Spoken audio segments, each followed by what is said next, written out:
we're doing in our development right now, we're getting ready to start a resident council. So if any of y'all want to help us out in starting a resident council, I can leave you with my number, or y'all could just come up to me and I could give y'all the information. Done. That's an easy one. Thank you. Okay, my question's kind of short. You're talking about people in developmental housing, but I'm from a co-op, and we're going through just as much hell, if not more. And what's making it bad is the fact that the landlord, I should say the building management, can play the game of, well, you're the shareholder. Gotcha. And you're the person involved in fixing the pipes and the mold in your frigidaire and no heat and hot water. That's your problem. But if you don't pay us, we're going to try to put you out. And so the deal is we're drinking contaminated water. Our residents are dying, and I'm still told that I still got to pay them, and I stopped because they're nothing more than crooks. And 141 Livingston is nothing but a cesspool. And it should be changed, and those judges need to be getting out of there because we're sick and tired of putting people on the street. We don't have no more shelters for homeless people. We can't even afford to live in a decent place, and everything's a co-op, and gentrification is the worstest curse word ever. Amen. Thank you. Thank you. There was a young man who I was speaking to right before we went to that last video. Make your way down here. I want to talk about something about for our children, the safety. My mom, I don't live in a NYCHA housing, but around my neighborhood there is a lot of NYCHA houses. My school is right next to a NYCHA house, and I know a lot of people and lots of my friends live in those houses. My mom, before I was born, used to live in one on Sutter, and I heard all these stories about what happened, how bad, and how it was dangerous. The living conditions were bad, and just 2 Fridays ago, I heard about this kid that got shot playing basketball around one of these neighborhoods. And I feel like now I can go outside to have fun with my friends because now I have to ensure that I'm safe, that I know I'm at. And I feel like how can I ensure that children are protected in those type of areas?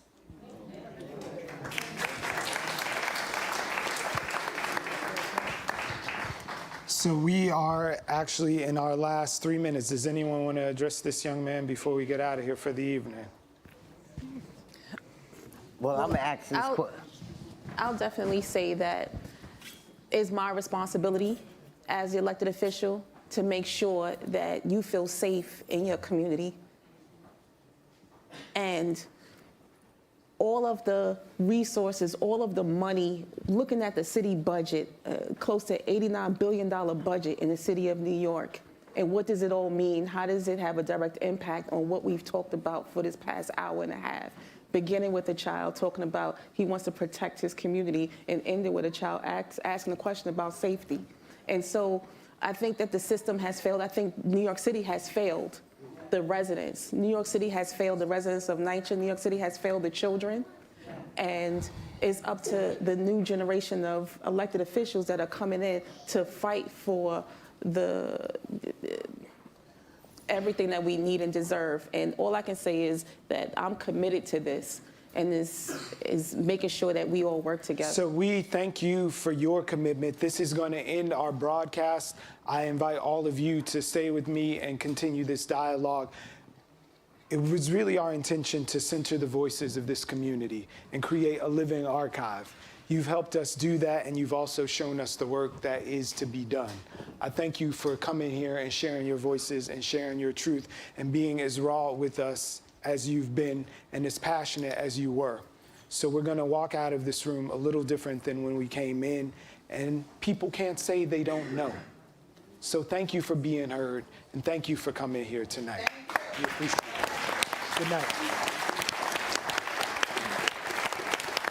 Even though we don't know if I want to answer his question.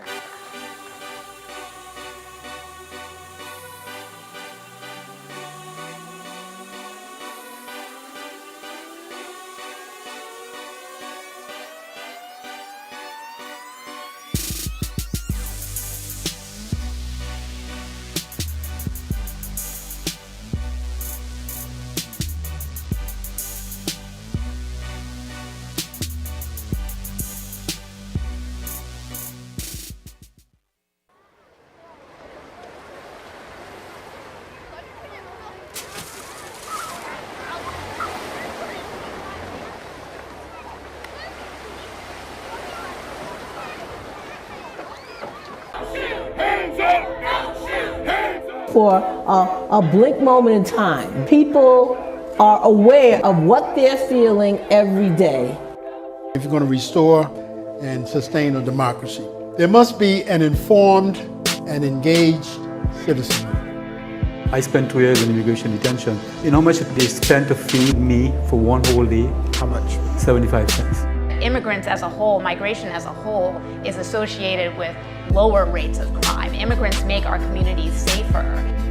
What causes climate change, the selling and burning of fossil fuels, benefits most the power elite. And so they have a disincentive to address it, and they have an incentive to deny it.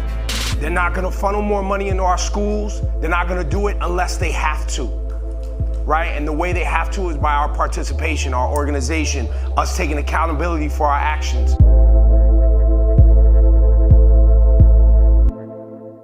Welcome to East New York. I'm going to show you the amazing businesses. Let's go say hi to Miguel, the best hot chocolate in East New York.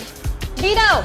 It's not like a customer, it's like a family to me now. There you travel. He came to the community with only one little desk, and now he owns the whole building. This is a community of opportunities.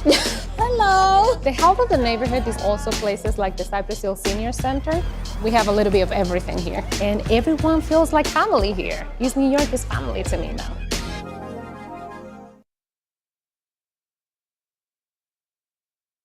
As per U.S. law, any child bought or sold into the sex trade is a victim of human trafficking. Why is the first time I'm hearing about this? On the same websites where you sell a couch, there are sections to buy people. Really? And up to half of these victims are boys. There is no such thing as a child prostitute, only a victim of exploitation. And it could be anyone. She's talking about me.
A space to be means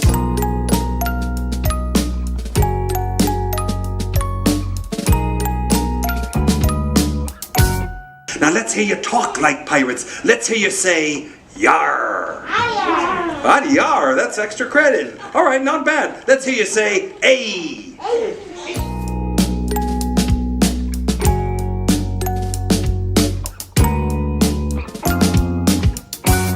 You like after school? Yes. Yes. What about music class? Do you like music class? Yes. Yes. What I think is so wonderful about Extreme Kids is every family gets something different out of our programs. When I started speaking with parents, I just felt like, it's okay to cry. It's okay to be excited about things that people take for granted. And I was able to speak about some of those things.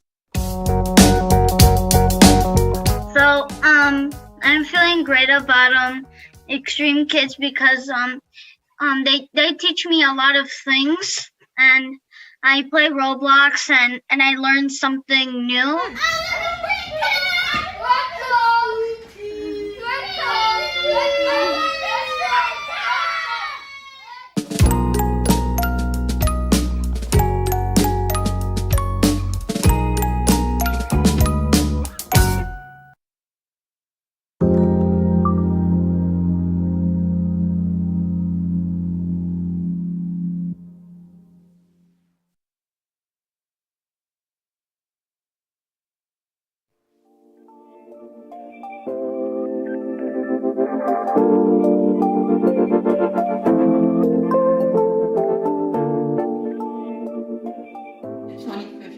There were over 900 families that entered the shelter system from East New York and Brownsville alone, and that's a shame. The rental units are being priced out. People in East New York can't afford these rental units, and they're going into the shelter system. We are, like I said, in a housing crisis, and we have all these vacant lots in East New York that are not being utilized, that are underutilized. If we look at this lot right behind us here, this is an HPD lot, right? And it's being used for parking. Parking for the police. Why? Why should they have parking in a community that is suffering from homelessness, right? And being displaced at an astronomical rate? People can't even afford to live in the community anymore, and they're being priced out of the entire city. So policing does not equal safety. We know that. We know that. We've seen so many police-involved incidents go left really fast. The 75th Precinct in East New York has a long tradition of abuse, corruption, of malengagement with the civilians and residents of East New York. Why is NYPD taking up public parking? Is being blocked by NYPD. How is my brother supposed to get onto the bus? So we did a database and we found out that there are over 145 NYPD lots throughout the city.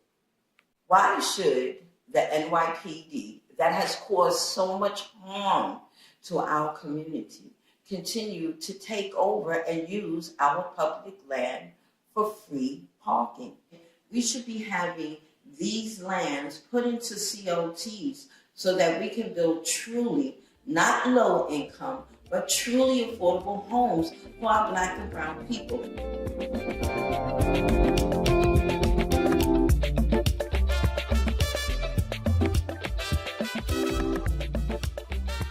This different sort of organization can really be beneficial because we are boots on the ground in the community.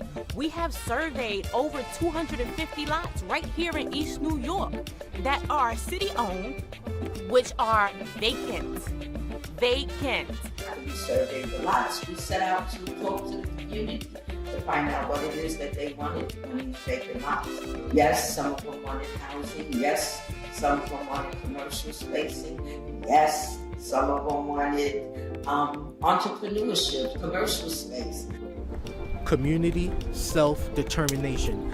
It's different when you're being dictated to, being told, but it's something different when you sit with a body of people and decide what do you want to see. How we, the East New York CLT, that's how we operate in Brooklyn and Brownsville. We go out and we speak to the community. Join our movement, the land justice movement.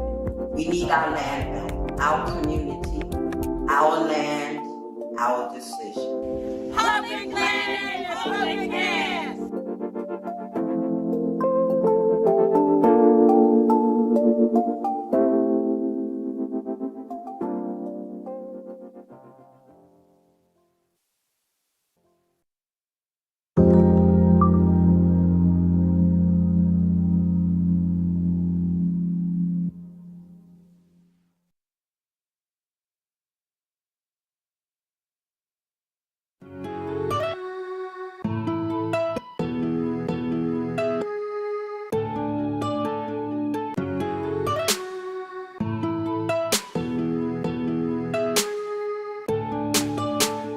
Soul to Souls offers social emotional learning, leadership development through peer-to-peer discussion groups, college and career preparation, and the creation of PSAs or issue-based films. So, Jalen, I heard that you have a crush on someone. Yeah, it's all over Insta. So, what's my name, Jillian? Oh, it's not you, Omar. Oh, I know. It's me. Who said it was a boy? Cashley, don't. Don't what? Tell everyone you have a crush on Diana? Hey, you two need to stop. We call it issue-based filmmaking. What are the issues that are going on? What do we want to change and what do we want to make better? That's what Soul to Souls is about. I walk through life completely alone and think that everyone is talking about how bad I look. First, teaching students how to storytell. So once they discover that, they create what is important to them and they decide as a group of their topic. Looking back though, I see that everyone has their own problems and they're not talking about me, but having their own conversations. After that, we then start to teach the different aspects of filmmaking, producing, utilizing the camera, lighting, and all of that. What I like most about Soul to Souls is filming, because I like to film and I like to play parts. I love to write and I love to act and I like making plans before we even start acting. Our kids are a powerful influence over each other. A part of Soul to Souls programming is teaching young people to do peer-to-peer discussion groups, which allow them to do what we're doing. We're utilizing movies, videos, things that are talking points of realistic situations that happen in the world and in their lives, and asking questions around what decisions you would make and why.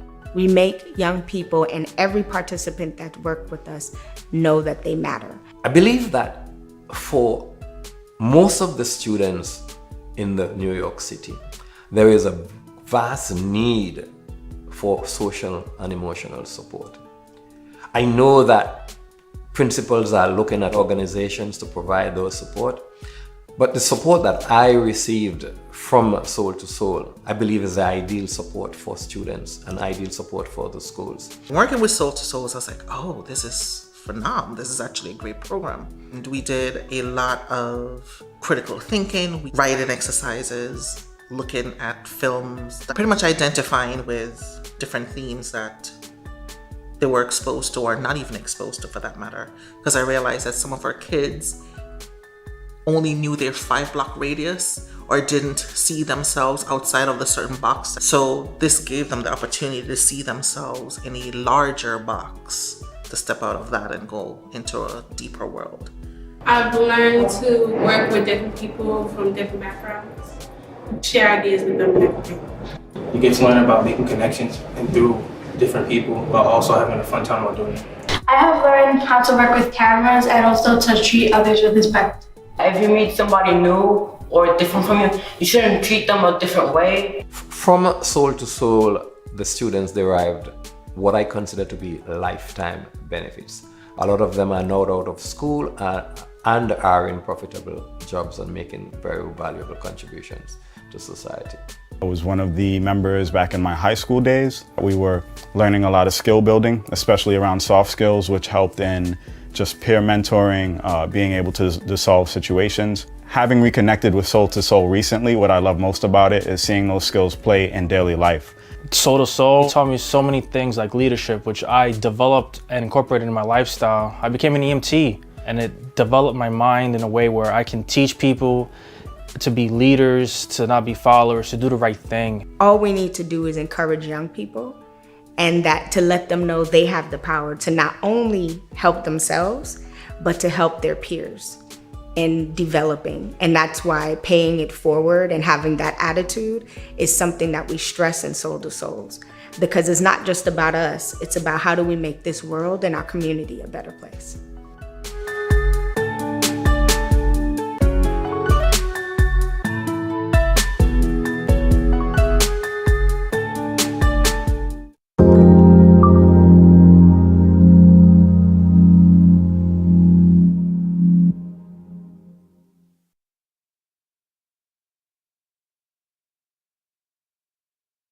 Hello and welcome to Real Brooklyn, powered by BKReader.com.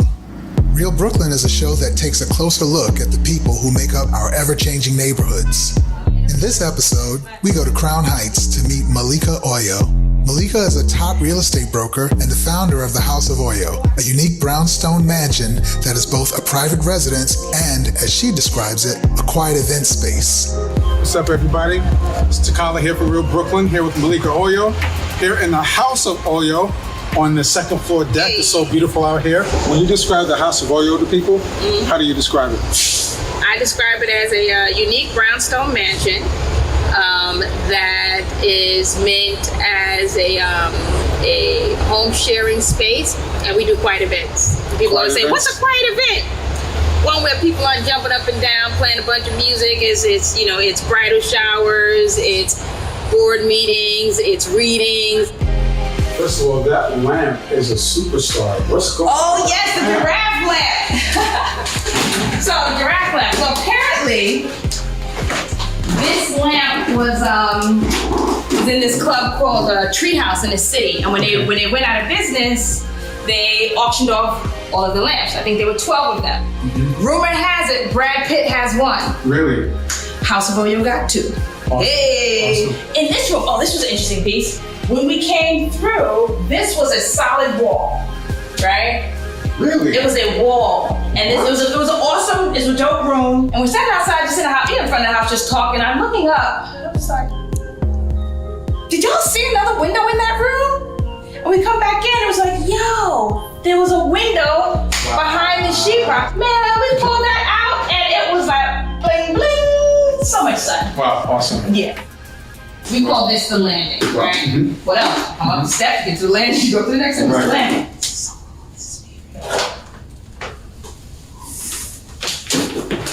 Yay! Come on now. Laundry. Right? Bananas. And so this is like the best laundry room ever. Come, let's sit and have a drink, you know?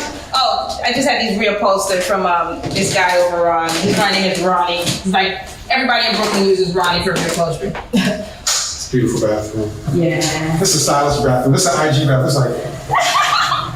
I like the man's face. This was a bedroom, so I sometimes sit around daydreaming and coming up with ideas.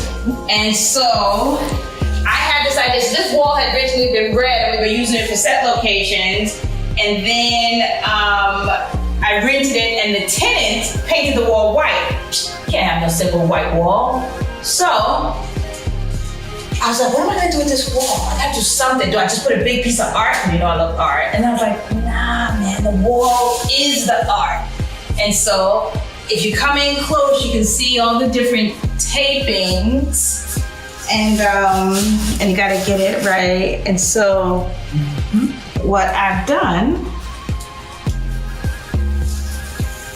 is it's a black and white wall, an ode to, did I tell you I grew up in a zebra house? No, you didn't tell me that. No. Yeah. So I grew up on Bedford and St. Mars, and my father painted our house black and white. And we were known as, you live in that zebra house? Wow, crazy. Quite embarrassing in elementary school, we talking about I live in a zebra house. And yet, we all loved that zebra house. And so, this is an ode to 1390 is what we call it. That was the address, 1390. It was a beautiful space for a beautiful person. Thank you. And we're happy to be here. So that's us signing up from Real Brooklyn. Takala in the house, Malika Oyo, House of Oyo, Crown Heights. Come check it out.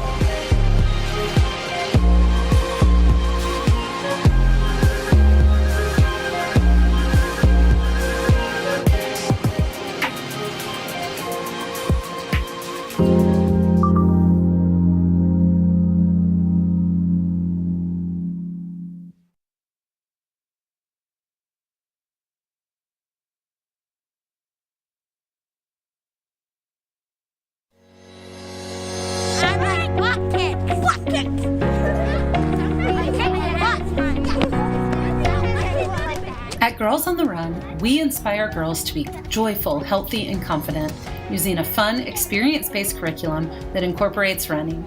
Coaches lead small teams through the lessons to build social emotional skills and to move their bodies. Over the course of the 20-session program, girls in 3rd to 8th grade develop skills to help them navigate their worlds and gain an appreciation for health and fitness. All right, so we can be a part of smaller communities like this team, not a huge group, or bigger communities like Violet was talking about, the whole city. During our workout today, we're going to do some brainstorming about communities that we are a part of. So, this is our poster. As usual, one of your coaches will be here at our start line, our corner here. As you find your laps, like a running buddy, I want you to talk and think about some of the communities that you're a part of. Ready, steady, go! Social emotional learning is the foundation of our research-based curriculum. Lessons are 75 to 90 minutes and support girls in identifying and processing their emotions. We teach critical life skills like how to manage emotions, help others, make intentional decisions, and resolve conflict. By knowing that they are the leaders of their lives, these are the girls who will change the world. And also, I like Girls on the Run because we get to learn about friendship and we learn about like star power and how to do nice things to other people and help the community.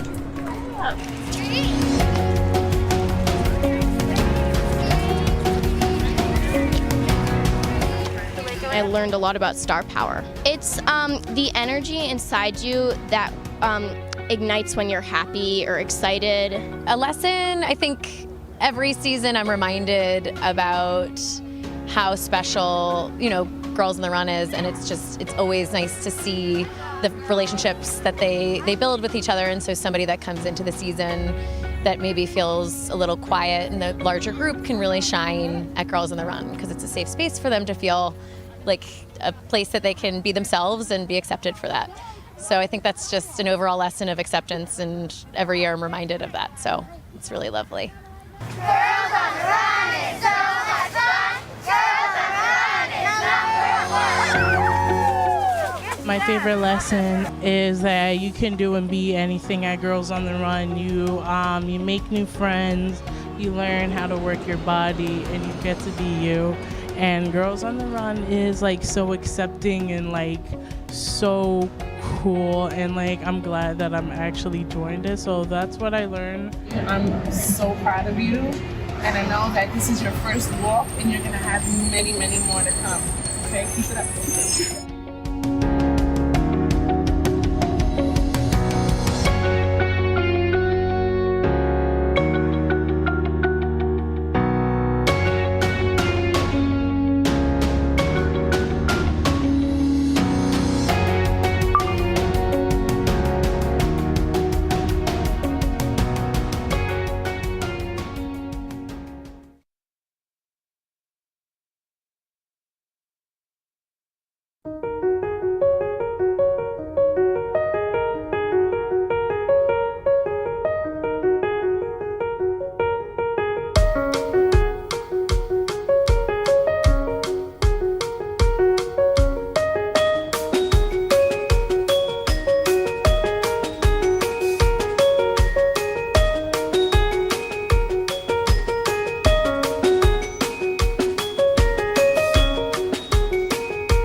Hotep community, this is Man Up Inc. We are a Brooklyn-based organization here to service the community. Due to COVID-19, we need you to help us help you. So wash your hands, wear your mask, and maintain your social distance. Practice these safety tips and remember, stay safe, stay home, and don't pass it on.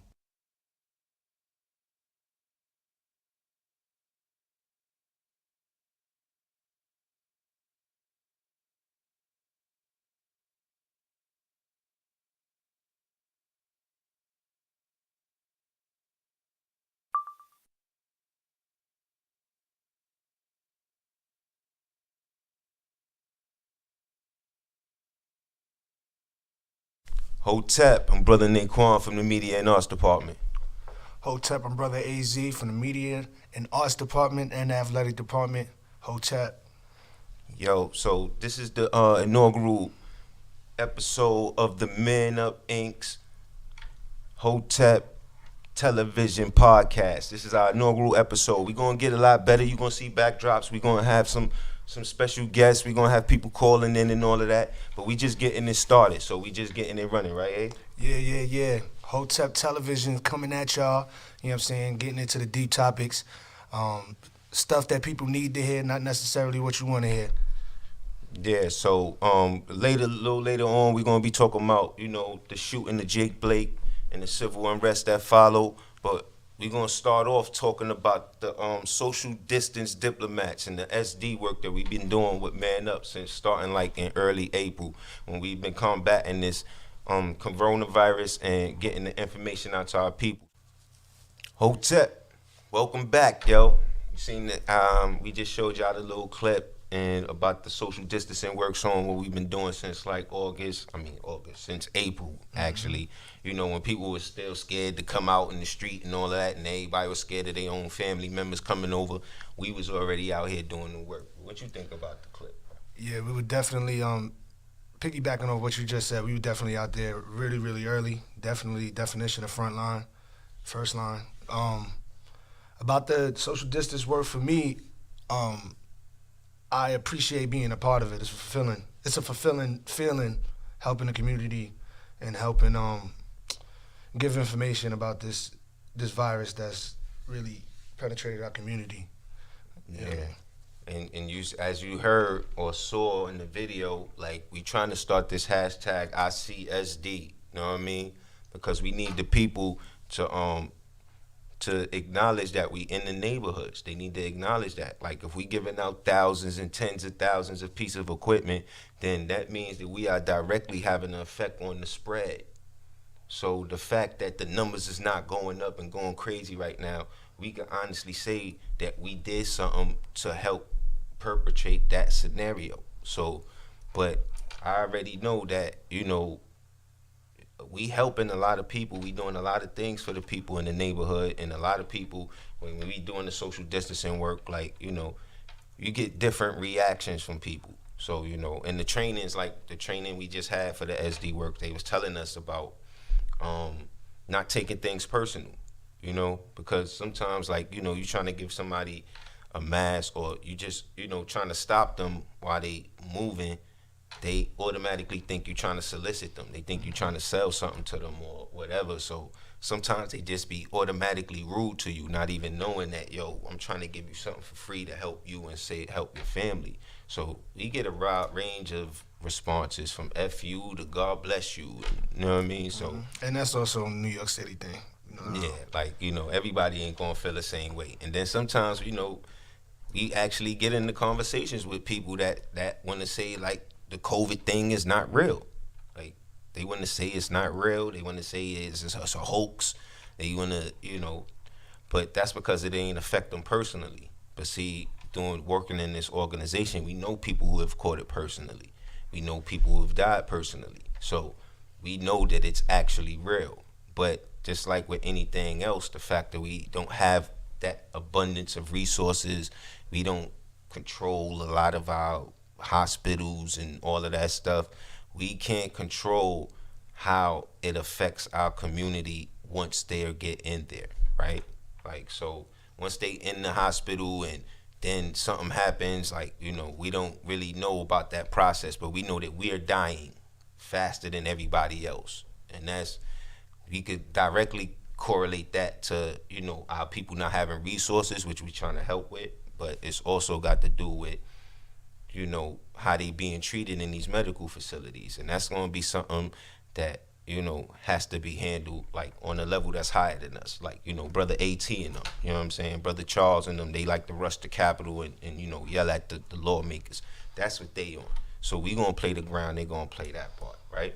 And also, the important part of this work is the communication. You can't learn and succeed at anything without communication. And we're on the front line communicating with these people, spreading the information, giving them the information, which is literally more important probably than giving them a mask, because if they don't know, I mean, for example, what you just said, some people would be like, yo, it's not real.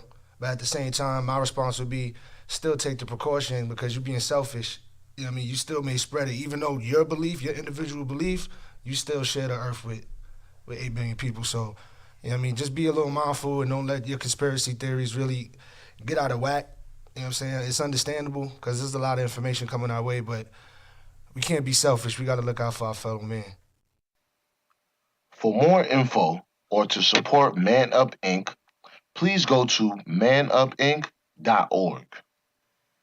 This project is supported in part by an award from the National Endowment for the Arts.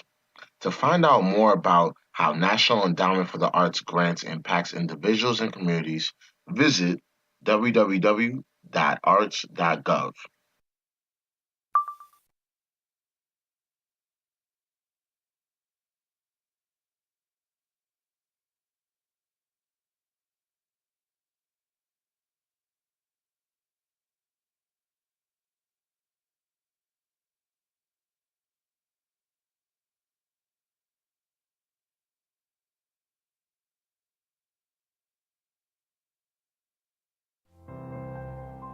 This is the Bronx Baptist Church. I'm Reverend Frank Williams, and I serve as the lead pastor here. The church was founded in 1964 as a chapel or a mission of Evergreen Baptist Church.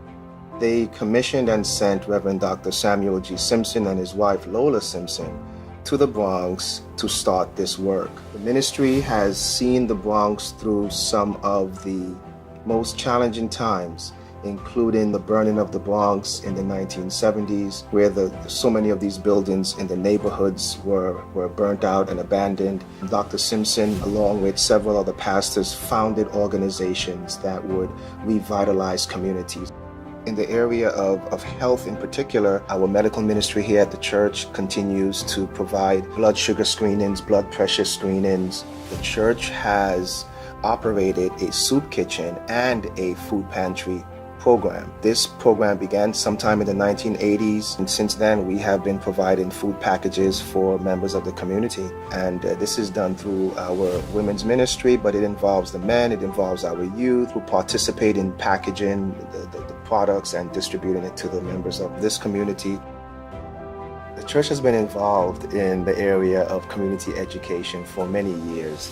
We've also had our mental health training that we've done more recently. We've also had sessions in the area of parenting. It involved parents within the church community, parents who are residents of this community, and also parents whose children attend the daycare. We've had seminars, we've talked about immigration, we've talked about financial wellness. So from our food distribution that's been going on for many years, to the housing that we've been involved with, to more recently some of our education programs, I've seen ongoing impact of this ministry and its work in the community.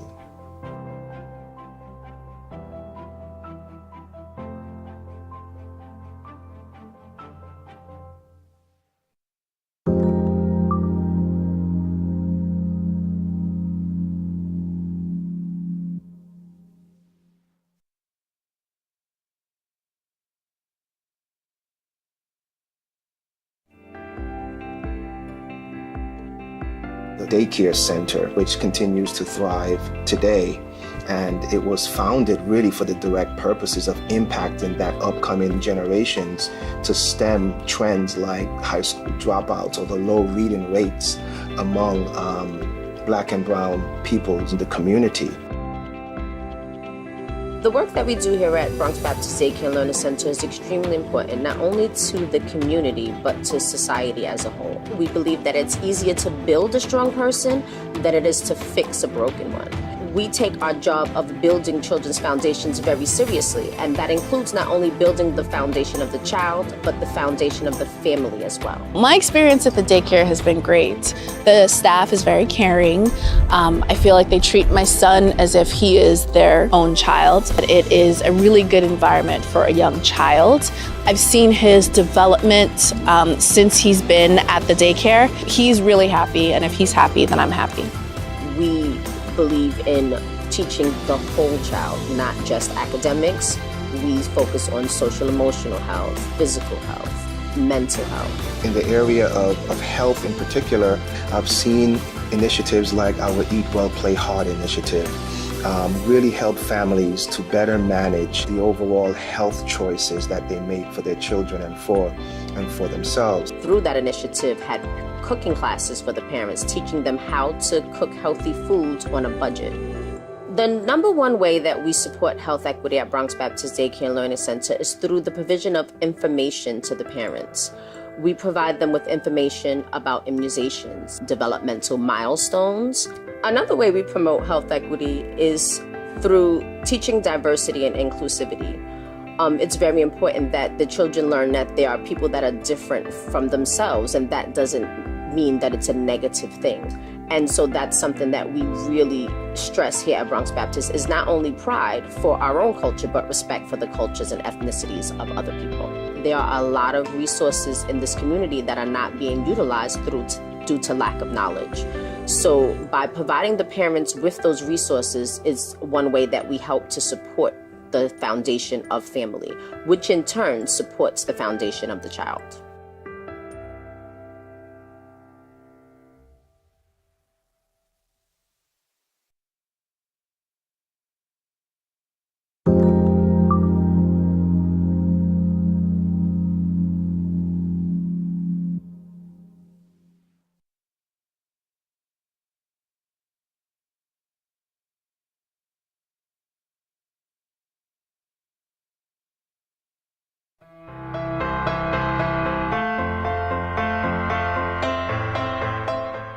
Everyone has a gender identity and a sexual orientation, but these are not the same thing. When we're born, parents, the doctor, society at large will categorize you as either male or female based on the parts that you have. But that's not the same thing as your gender identity. Your gender identity is what lives in your mind and in your heart. It's how you see yourself. And all of those things are also different than your sexuality. You might think of your gender as who you go to bed as, and your sexuality as who you go to bed with. You can never tell who is transgender, gender nonconforming, or non-binary in the room that you're in. Gender expansiveness and fluidity helps everyone, including cisgender people, because the gender binary and the rigid gender roles it produces is the primary reason for gender-based discrimination and violence. Often when trans and non-binary individuals come out, they may change their name or their pronouns. And the best way to show support is to simply ask them what terms feel most affirming for them. In that way, you can show your support and show them that you do care about affirming their new identity and who they are. What's really important in this stage of the process is that we are supported by our friends, family, or even a support group. Because in the year 2020, even though transgender and gender expansive people are very visible, we are not protected and we are not included in the conversation of what we actually need. What does acceptance for trans and non-binary individuals look like? It can take so many different forms. Acceptance is fighting injustice at every turn. Acceptance is fighting housing discrimination, unemployment, poverty, and other issues that trans adults might be facing. Acceptance is supporting trans youth in schools by creating inclusive and welcoming environments. Acceptance is creating community resources that is accessible to all trans and non-binary individuals. Acceptance looks like protecting transgender, gender nonconforming, and non-binary people. One such example is including pronouns in your introductions. If introductions start and pronouns are not being used, a cisgender ally can step in and request that they be used so no assumptions are made. Many trans and non-binary individuals will attempt to come out at some point in their lives, and this takes so much bravery and resiliency. But unfortunately, often they are faced with rejection from their peers, family, coworkers, and other environments. And so the best way that we can show our support for the trans and non-binary community is by allowing them space to be free, to be themselves, to develop their identities, and to build community together. Ultimately, it comes down to the practice of believing people when they say who they are. Transgender and gender nonconforming and gender expansive people, when given acceptance and when they're valued in their communities, can go on to have healthy and fulfilling lives. Acceptance is protection.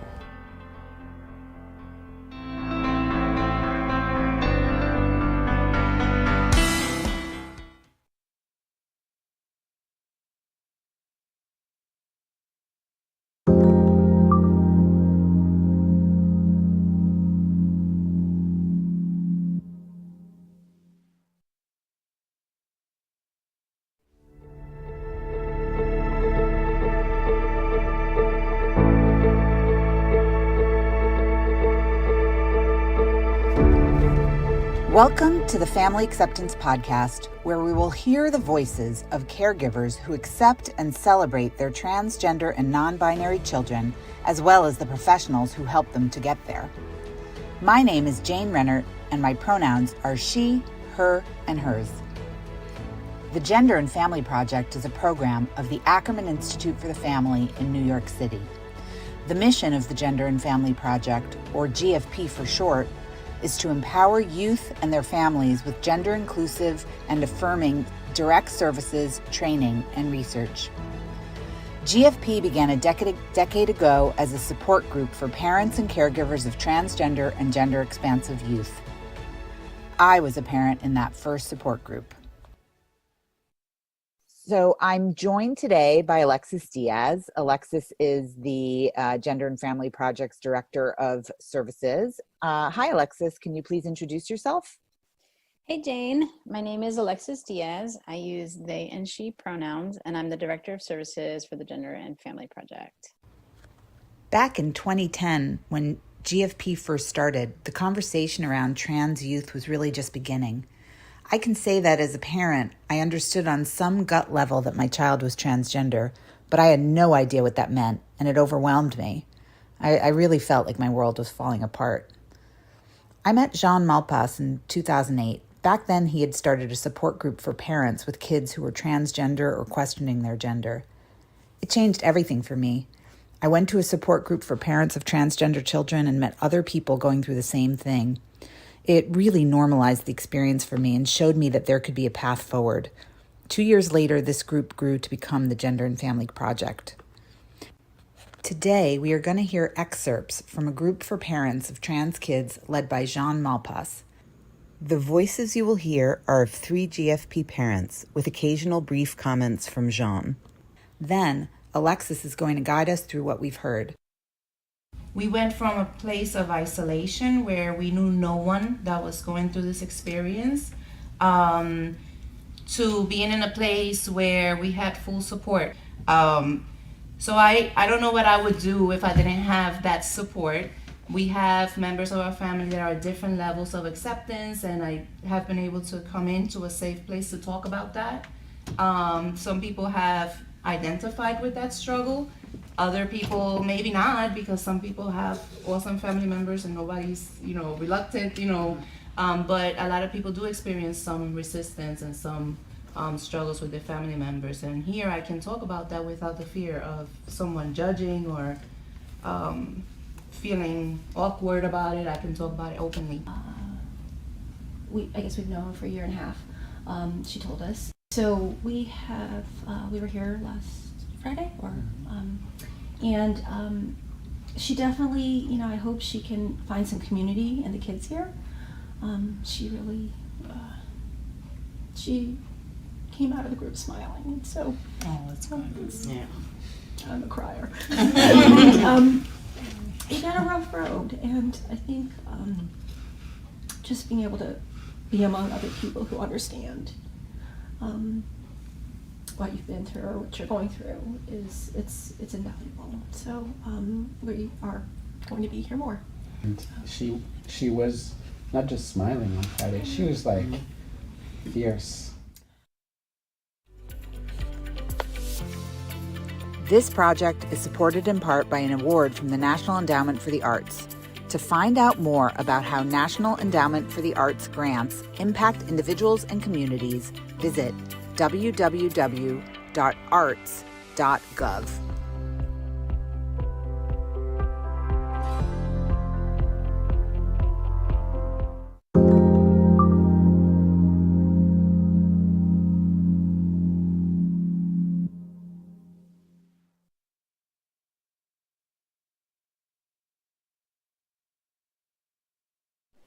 I think the thing that Venture House does for me the most is it's enabled me to explore myself, explore what I can do, and have a community to share my work with.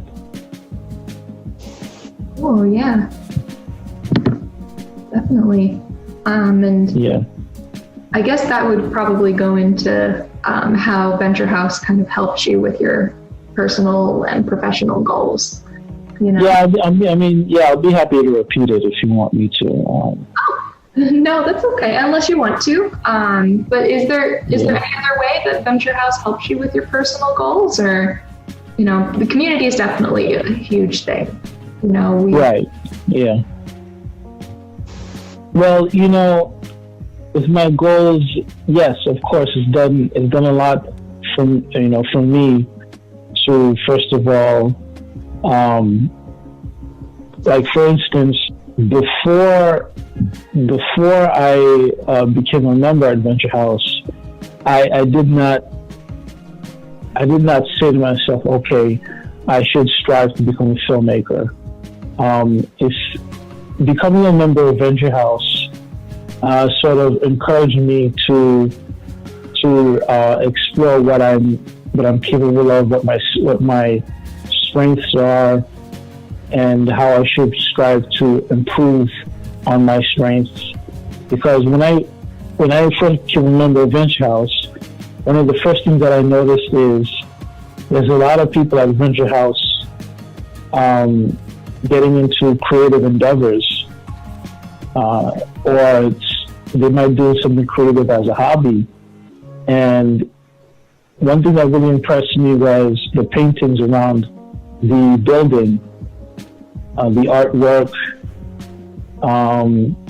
also some of the videos that were put out by Bric Tv. So it really encouraged me to explore who I am, as what my goals are, and I quickly established that my goal was to tell stories visually. Awesome. Definitely. From what I've seen of some of your work, you've become very, very good at that too. What am I doing? What am I coming here for? I don't want to just sit around no more. You know what I'm saying? Like, I want to be productive and I want to help out. Yeah, and I think you definitely emphasized. Also, thank you for the pitch to the E&E unit. Come join the E&E unit, everyone. Oh yeah, well, I ask you too, but I mean, I'm just saying that's what it is. Like, that's why I say, all right, man, I can't wait till it opens again. But even without, like, the ideas to come up with all this stuff is good, man. It's motivational, to be honest. It's good that somebody somewhere is listening, trying to, maybe even get motivated that they want to do one. Mm-hmm. But, it's fun. It's fun. It really is. The Clubhouse is fun. I'm not the longest attending member, but I'll tell you this much. There's not nobody that come to Venture House more than me since I've been there. I come 6 days a week, just about. Yep, he does. I know I come in every day and I'm like, oh, hey, Wade, good morning. I'm always there. Like, I live 4 blocks away. I could walk home from Venture House if I really wanted to. But I like to go there. I like to, and now I realize even more because I did a lot of times sit around. But I try to get in the huddles and show that the workers as well as the other members that we got to support each other. Yeah. So sitting in those meetings, having that positive attitude, wanting to apply yourself more, that's the whole defining moment of this whole podcast, tell you the truth, if you ask me. Yeah, and I think you really emphasized like a key point, being in the meetings and doing all this stuff. It's, we really can't do it without each other as well. Somewhere in the world, somebody needs to hear it because they could possibly be going through the same thing themselves, but we don't know because we don't do things like this. And as these things go on, everybody will eventually tell their story pertaining to who they are. So more than learning anything new, you get to understand the person more. And you get a better idea of who they are as a person. So it's not like I'm going to tell you something so historical on this podcast that you might not already know. But it'll help you better understand me moving forward. That's all we aim to do with these podcasts. And I'm glad that you even said that because that's really the goal. And you're doing a great job of proving that, I never met you before in person, but even these 20 minutes that we've been talking, I learned a lot about you so far. I know some of your inspirations. I know how you feel. I've just learned a lot, and I admire what you've been able to share so far and the growth that you've been able to reflect on. I admire that about you. So, for more information on Venture House, you can go to venturehouse.org or call us at 718-658-7201. This project is supported in part by an award from the National Endowment for the Arts. To find out more about how National Endowment for the Arts grants impact individuals and communities, visit www.arts.gov.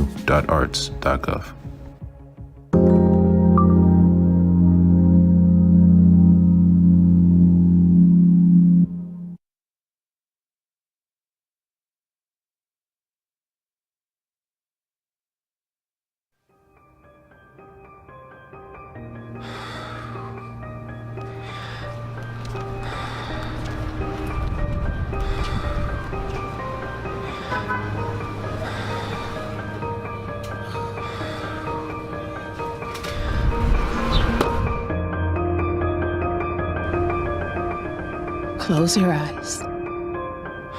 Stand up straight. Relax your shoulders. Relax your belly. Let your body do what it does naturally. Breathe.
Let's do it.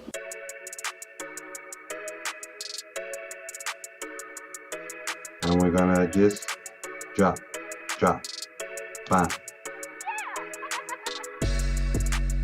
We're going to start with a point and a flex and a point and a flex.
Again, welcome to We Have to Care. Thank you again for joining us. This is our third month. Please practice social distancing. Please make sure that you are apart from each other. Please be patient. No rushing. Keep your mask on, please. We Up to Care is an initiative that by our board chair, Ms. Celia, and myself, with the regular general membership and the president, had put together. We know that there's a need in our community, and we got together. We decided to start this initiative about early May. We've been doing this every Wednesday. We've been feeding approximately 300 to 400 people every Wednesday. And you can see that, there are senior citizens within the community, single moms, single families. It's amazing to be able to provide a hot meal. Everybody should care about what goes on in your community. We have the census going on. We've got elections coming up. We've got a lot of things on that is on the line for our community, Black and brown communities. And it's important for us to be all hands on deck when it comes to those decisions.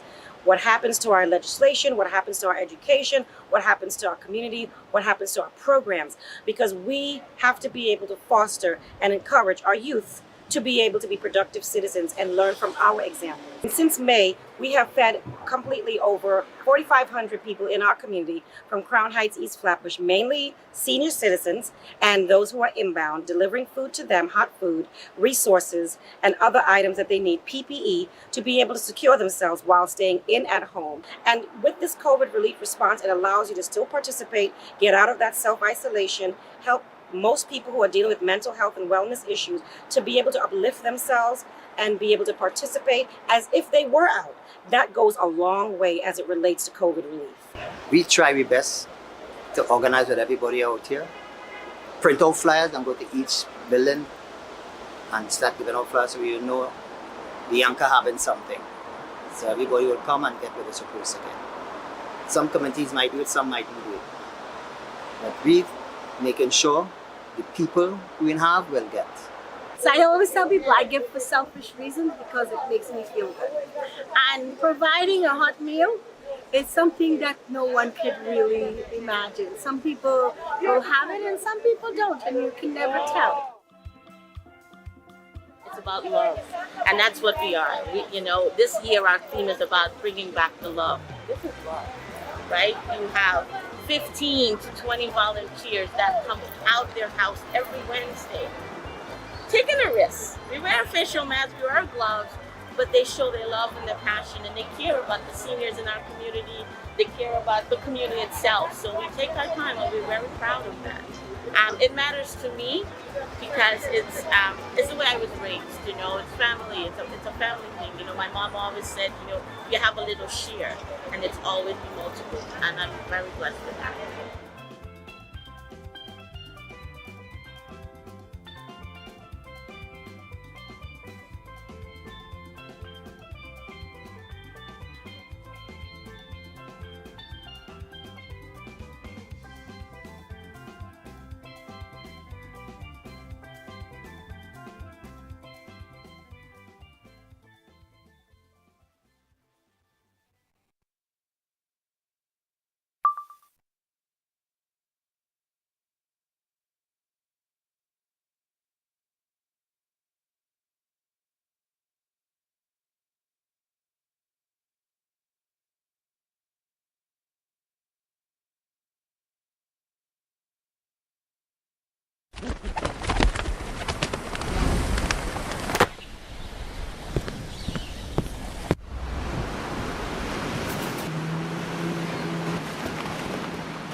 From New York, this is Democracy Now!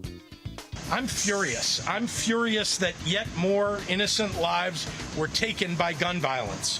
While we celebrate the 4th of July just once a year, mass shootings have become our weekly, yes, weekly, American tradition. 6 people were killed, at least 24 injured when a rooftop gunman armed with a high-powered rifle attacked a 4th of July parade in the Chicago suburb of Highland Park Monday.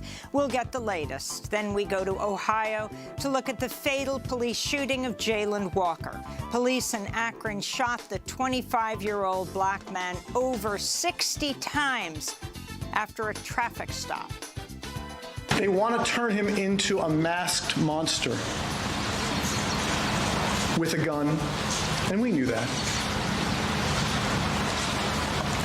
But I want to thank the chief for one thing he said. At the time he was shot, more than 90 or 60 or whatever the unbelievable number will be, he was unarmed. The city of Akron is under curfew. We'll speak to the Reverend Ray Green of the Freedom Bloc in Akron, as well as former Ohio State Senator Nina Turner. Plus, we'll talk to Sewell Chan, editor-in-chief of the Texas Tribune, about the twin tragedies in Texas, the Uvalde school shooting that left 21 dead, and the shocking death of 53 people seeking refuge in the United States, found inside a sweltering tractor trailer in San Antonio. All that and more coming up. Welcome to Democracy Now!, democracynow.org, The War and Peace Report. I'm Amy Goodman.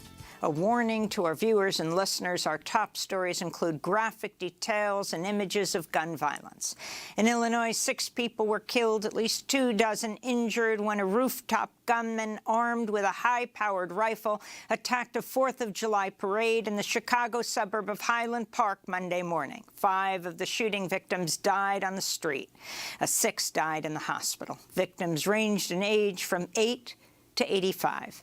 Eyewitnesses described a scene of terror as parents scrambled to protect their children from the attack. Following an 8-hour manhunt, police arrested Robert E. Cremo III, known as Bobby, a 22-year-old resident of Chicago's northern suburbs, an aspiring musician who performed under the name Awake the Rapper. Some of his videos depict mass murder and school shootings. Cremo's father runs Bob's Pantry and Deli in Highland Park and ran an unsuccessful mayoral campaign against the city's current mayor. Illinois Governor J.B. Pritzker responded to the shooting Monday. I'm furious because it does not have to be this way. And yet we as a nation, well, we continue to allow this to happen. While we celebrate the 4th of July just once a year, mass shootings have become our weekly, yes, weekly, American tradition. According to the Gun Violence Archive, there have now been 315 mass shootings in the United States so far this year. Highland Park has an assault weapons ban, but the latest news is that Bobby Cremo obtained his rifle legally.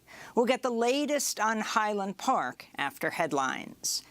In Ohio, outrage over a police shooting in Akron prompted mass protest over the weekend as people demanded justice for 25-year-old Jayland Walker, a black man shot dead by police after a traffic stop June 27. The protests erupted after police released multiple body cam videos from the shooting in response to earlier demands from the family and local activists. The newly released video shows 8 officers chasing Walker after he got out of his car and ran away. The video ends with the police firing 90 rounds, hitting Walker 60 times, according to an autopsy report. Walker was unarmed when police shot him. Lawyers for the family of Jayland Walker say after police shot him, they handcuffed him before administering first aid. Elizabeth Page White is a lawyer for the Walker family. Jayland was shot more times than I can count. And that is beyond troubling. We are done dying like this. The city of Akron, Ohio, canceled its 4th of July fireworks show Monday and has issued a downtown curfew ahead of the results of a state probe into the police killing of Jayland Walker. We'll get the latest on his case later in the broadcast. The Food and Drug Administration says it will not require large-scale clinical trials for new formulations of COVID-19 boosters. The FDA made the announcement as a panel of experts said drug makers should prepare vaccine boosters for the fall that are tailored to combat Omicron variant sublineages that are currently dominant in the United States. Nationwide, about 17% of coronavirus tests are coming back positive, the highest test positivity rate since a massive surge in COVID cases last winter. In Texas, the state Supreme Court ruled Friday a century-old law banning abortions can take effect, following the U.S. Supreme Court's landmark decision striking down Roe v. Wade. The Texas ruling means anyone providing an abortion could face lawsuits and financial penalties. Whole Women's Health has since suspended abortion care at its clinics across Texas. In Ohio, a 10-year-old girl who became pregnant after surviving rape was forced to travel to Indiana for an abortion after she was denied the procedure in her own state. Ohio's trigger law ban on abortions came into effect with the Supreme Court's historic Dobbs v. Jackson ruling June 24th, banning abortion after 6 weeks of pregnancy with no exceptions for children and victims of rape and incest. Russian President Vladimir Putin has declared victory in the eastern Ukrainian region of Luhansk after Russian forces overran the city of Lysychansk. Ukraine's military says it organized a tactical retreat and will focus on preventing Russia from pressing west from the occupied Donbas region. On Monday, Ukrainian President Volodymyr Zelensky called for the creation of a $750 billion post-war recovery plan for Ukraine, saying the rebuilding effort should be partially funded by Russian reparations and asset freezes. WNBA superstar Brittany Griner has appealed to President Biden for his help securing her release from a Russian jail after she appeared in a Moscow area court Friday for the first time since her arrest. Griner was detained by Russian authorities February 17th after customs officials allegedly found cannabis oil in her luggage. In a handwritten letter delivered to the White House Monday, Griner writes, quote, "As I sit here in a Russian prison alone with my thoughts and without the protection of my wife, family, friends, Olympic jersey, or any accomplishments, I'm terrified I might be here forever," she wrote. The Biden administration's unveiled a draft proposal to lease new oil and gas drilling rights in federal waters off the coasts of Alaska and the Gulf of Mexico. The Interior Department unveiled the plan just ahead of the July 4th holiday weekend. It's the third time since November the Biden administration's announced new oil and gas leasing plans on the Friday before a holiday. The climate watchdog group Oil Change International blasted the announcement as a, quote, stark betrayal of President Biden's climate promises and the communities who will suffer the brunt of this drilling. Biden is choosing to stand with big oil and gas rather than the voters who elected him and who overwhelmingly want a swift transition to renewable energy, they said. In Australia, some 50,000 residents of New South Wales have been ordered to evacuate their homes after torrential rains brought devastating flooding to areas around the capital, Sydney. Australia's fourth round of severe flooding in less than a year and a half came as some 8 inches of rain fell in just 24 hours. Climate scientists say such extreme precipitation events are becoming more common as warming land and sea temperatures allow the atmosphere to hold more moisture. In northern Italy, at least 7 people were killed Sunday as a glacier collapsed and skidded down a popular climbing route in the Italian Alps. Rescue crews using helicopters and drones are searching for more than a dozen others who remain missing in the Alps. The glacier's collapse came as temperatures at its summit hit a record 50 degrees Fahrenheit and as Italy's government declared a state of emergency from a severe heat wave that spawned drought across much of Italy and wildfires near Rome. Italian Prime Minister Mario Draghi on Sunday blamed climate change for the glacier's collapse. Ora, questo è un The drama was certainly unpredictable, but it definitely depended on the deterioration of the environment and the climate situation. Today, Italy weeps for those victims. The Biden administration said Monday the bullet that killed Palestinian-American journalist Shireen Abu Akleh likely came from Israeli military gunfire, but stopped short of saying investigators had reached a definitive conclusion in her killing. Shireen Abu Akleh was shot in the head May 11th as she reported for Al Jazeera on an Israeli army raid in the occupied West Bank, even as she wore a flak jacket and helmet clearly marked press. Palestinian groups and several media organizations, including CNN, The New York Times, and Al Jazeera, have determined Abu Akleh was killed by Israel's military. So has the Israeli human rights group B'Tselem, which accused the Biden administration of whitewashing her death. Shireen Abu Akleh's niece, Lina Abu Akleh, responded to the State Department's inconclusive findings Monday.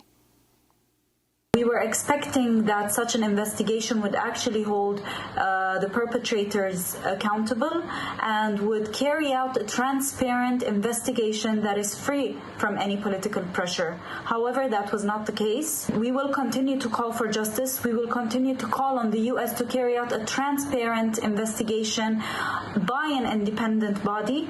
In addition, we continue to call on the UN and the ICC to carry out an investigation and hold Israel accountable and put an end to this grotesque impunity that Israel continues to enjoy. President Biden will be visiting the Middle East in a few weeks, and Chilean President Gabriel Boric has received a draft of a new constitution whose fate voters will decide in a mandatory referendum September 4th. As president, it is my duty to call upon a constitutional referendum as I received this proposal today. That is why we came. It will once again be the people who have the last word on their destiny. If approved, the new document will replace the Constitution created under the dictatorship of Augusto Pinochet, who came to power in a 1973 coup supported by the United States. The new Constitution enshrines human rights and social programs, including free universal access to health care, higher education, and reproductive rights, as well as more robust environmental safeguards and policies to promote gender and racial equity. It also, for the first time, recognizes Chile's indigenous peoples and offers restitution for historically indigenous lands. And those are some of the headlines. This is Democracy Now!, democracynow.org, the War and Peace Report. I'm Amy Goodman in New York, joined by Democracy Now! Co-host Juan Gonzalez in New Brunswick, New Jersey. Hi, Juan. Hi, Amy, and welcome to all of our listeners and viewers across the country and around the world. Well, 6 people were killed and at least 24 injured when a rooftop gunman armed with a high-powered rifle attacked a 4th of July parade in the Chicago suburb of Highland Park Monday. The gunman reportedly fired dozens of shots at parade goers shortly after 10 in the morning. 5 of the shooting victims died in the street, a 6th in the hospital. The Chicago Tribune reports the victims ranged in age from 8 to 85. Eyewitnesses described a scene of terror as parents scrambled to protect their children from the attack. One father, Alexander Sandoval, said he hid his son in a dumpster to protect him. We were sitting right in front of the stage where the parade announcers were announcing, and it was probably about 20, 30 feet away. I thought that it was the Navy that was saluting the flag with the rifles, but then when I saw people running, I picked up my son and I started running. I ran through a niche in one of the buildings of the local shops there, and I tried to break the glass to get in with my son, and I couldn't break it. And when the shot stopped again, is when we decided we had to run, so we started shooting again, and we ran behind the building, and I put my son in a dumpster, and he sit there with his dog, and I went back to look for the rest of my family. I left him with someone there so that I can go back to get my phone and find the rest of my family, because they ran away also, and it was just horrible. I went back, there was a few people shot on the ground, and there was a little boy that was in one of the police officer's arms, and that's that was the worst experience ever because, you know, all I thought about was my son, and I can only imagine what that family's going through. Illinois Governor J.B. Pritzker condemned the mass shooting and called for an end to what he called this plague of gun violence. I'm furious. I'm furious that yet more innocent lives were taken by gun violence. I'm furious that their loved ones are forever broken by what took place today. I'm furious that children and their families have been traumatized. I'm furious that this is happening in communities all across Illinois and America. I'm furious because it does not have to be this way. And yet we as a nation, well, we continue to allow this to happen. While we celebrate the 4th of July just once a year, mass shootings have become our weekly, yes, weekly, American tradition. About 8 hours after the shooting, police arrested Robert E. Crimo III, known as Bobby, a 22-year-old white local resident who police described as a person of interest, now a suspect. He was detained after a short car chase. He's been described as an aspiring musician who performed under the name Awake the Rapper. He released videos depicting mass murder and school shootings. He also once posted an image on Twitter draped in a Donald Trump flag.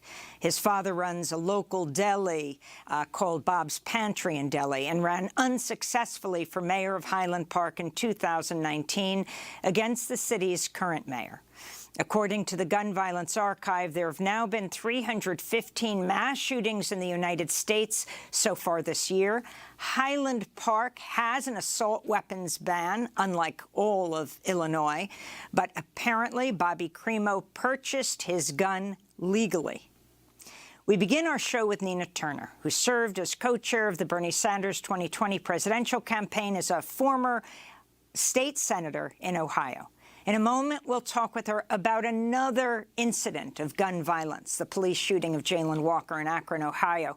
But we want to begin by looking at the mass shooting in Highland Park. Nina, thanks so much for joining us again. You know, Highland Park just days ago, we're honoring the Uvalde victims of the mass terror that happened there weeks ago, and we're going to go to what happened there, go to Texas later in the broadcast. But you've been tweeting nonstop about the Highland Park mass shooting. Can you comment on what took place yesterday on Independence Day? Yeah, good morning, Amy, and also Juan.